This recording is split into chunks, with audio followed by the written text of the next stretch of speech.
হিজবুল্লাহর rocket হামলায় ঘরবাড়ি ছেড়ে পালালো লাখো ইসরায়েলি।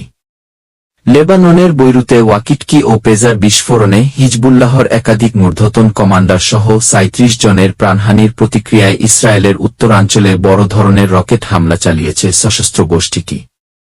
হিজবুল্লাহর মুহুর্মুহু এই রকেট হামলায় ব্যাপক আতঙ্ক ছড়িয়ে পড়েছে ইসরায়েলের রামাত ডেভিড ঘাঁটিসহ আশেপাশের এলাকায়। হামলা থেকে প্রাণে বাঁচতে ঘরবাড়ি ও এলাকা ছেড়ে পালিয়েছে লাখ লাখ বাসিন্দা।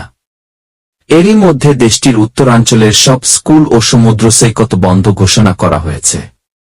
আল জাজিরার এক প্রতিবেদনে বলা হয়েছে, গাজা যুদ্ধ শুরুর পর ইসরায়েলি বাহিনী ও হিজবুল্লাহর মধ্যে এটাই সবচেয়ে বড় সংঘাতের ঘটনা।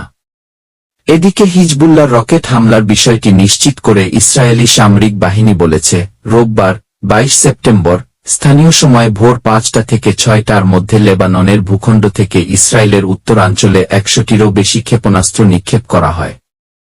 ইসরায়েলি সেনাবাহিনীর মুখপাত্র লেফটেন্যান্ট কর্নেল নাদাব শশানি বলেন, রকেটগুলো ধেয়ে আসার সময় ইসরায়েলের উত্তরাঞ্চল জুড়ে আশ্রয়কেন্দ্রগুলোতে শিশুসহ লাখ লাখ মানুষ ঠাঁই নিয়েছেন।